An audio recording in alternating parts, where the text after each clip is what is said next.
A very good morning, and thank you so much for tuning into Ballaball. Today the topic of discussion is the four key takeaways from the Indian cricket team's new vision.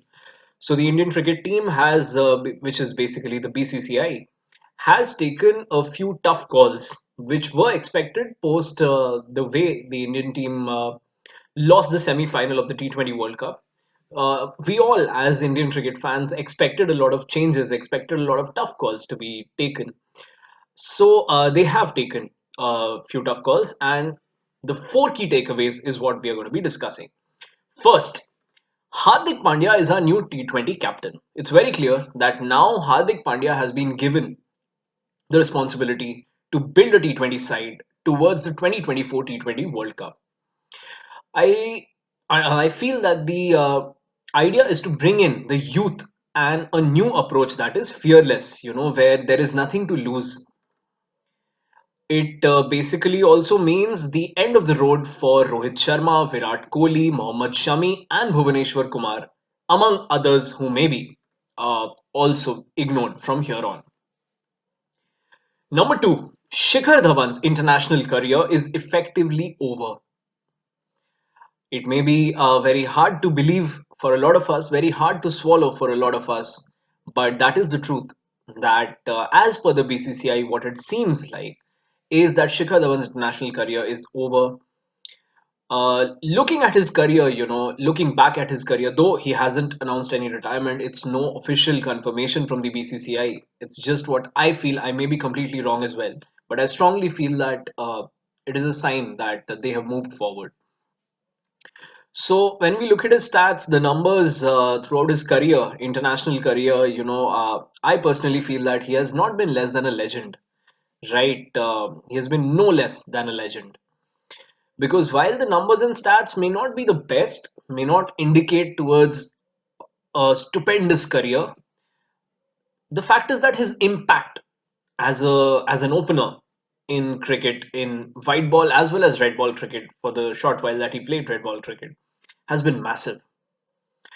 Be it his test debut against Australia in 2013, early 2013, when he scored the 187 of at a strike rate of more than 100, I believe 175 balls or so, or be it his performances in the 2013 Champions Trophy, which we won, where he was the man of the series, where he scored in almost every match, right? Where MS Dhoni, the captain, took a tough call of not going ahead with the experienced and the established openers Virender Sehwag and Gautam Gambhir, and he chose to open with Murli Vijay and Shikhar Dhawan.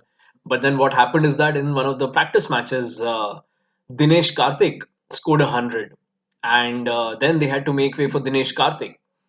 So Rohit Sharma, who was initially supposed to play at number four, did not have a place in the side because Dinesh Karthik was now supposed to bat at number four. But because Rohit Sharma was also batting well in the nets, he was made to open. And unfortunately, Murli Vijay missed out. But that is when the golden era of Indian limited overs batting started, with Rohit Sharma and Shikhar Dhawan opening. And Rohit Sharma, Shikhar Dhawan, and Virat Kohli, these three men, they've won us so many matches, and not only matches, series, tournaments, they won us so many things. So, anyway, coming back to what we were discussing, is that Shikhar Dhawan was really instrumental in winning us that Champions Trophy of 2013. Even in the 2015 ICC Cricket World Cup, he was phenomenal. I remember that 100, I think 137 or something against South Africa. And even in the first match against Pakistan, he got 74 odd. He was run out. Otherwise, he could have got 100. So he was phenomenal in that tournament as well. And so on and on, in every tournament, every series, he may not have been very consistent, but his performances were more often than not, match-winning performances. So I would say Shikhar Dhawan has had a tremendous career. And so now, what about the opener? What I feel is that the Indian team has probably finalized Ishan Kishan as the opener in limited overs cricket, which is T20, of course, he will open, and even in one days because of the 210 that he scored against Sri Lanka, against Bangladesh. So, yeah, Ishan Kishan is the next man who's going to replace Shikhar Dhawan. He is the man to watch out for. And for a very, very long time, to be precise, 2016 Under 19 World Cup, when Ishan Kishan and Rishabh Pant used to open for India, that is when I noticed these two. And I was, of course, more awestruck by Rishabh Pant's batting because against Nepal, I remember he scored some 78 or 27 or something like that. So looking at that scorecard itself, I thought this man is crazy. But after that, when I started watching them bat in the IPL, somewhere, to be very honest, I felt that Ishan Kishan has more potential, has more ability than Rishabh Pant. A lot of people might not agree with it. That's perfectly fine because I too may be wrong. However, I still feel that Ishan Kishan has a brighter future in white ball cricket, in limited overs cricket. May I underline that? Than Rishabh Pant. Rishabh Pant may, of course, ultimately become one of the greatest test batters of all time, because he's already on that path. He's already one of the greatest test wicket keeper batters, in my opinion, of all time. He's already there. But if he continues this way, test mein to nobody can stop him. So it's Ishan Kishan who is most likely to be opening with Rohit Sharma in the 2023 ICC Cricket World Cup, which is to be held in India. Point number three. The BCCI is now looking at Hardik Pandya as Rohit's successor in white ball cricket as far as the leadership role is concerned. Because earlier they were looking at KL Rahul, which is why KL Rahul used to captain the side in Rohit Sharma's absence, and he was the vice captain. But now it is very clear from the BCCI and the selection committee that KL Rahul is not the future as far as captaincy is concerned, and it's Hardik Pandya because of the way he has captained Gujarat Titans, and he won them the trophy as a captain.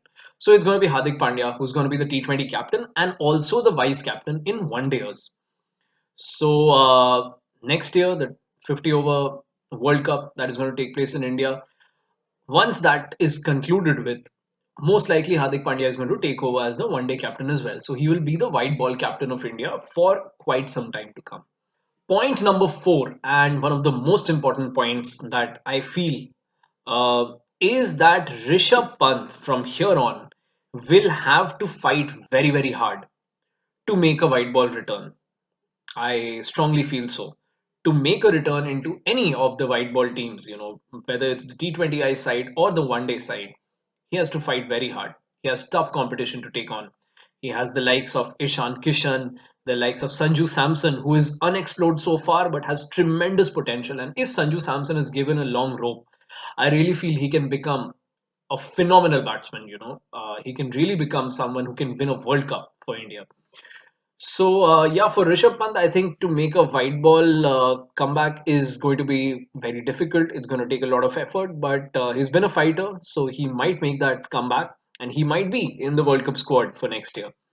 So that's all I wanted to discuss today, and please like or dislike whatever you feel about this videos because that too is a feedback.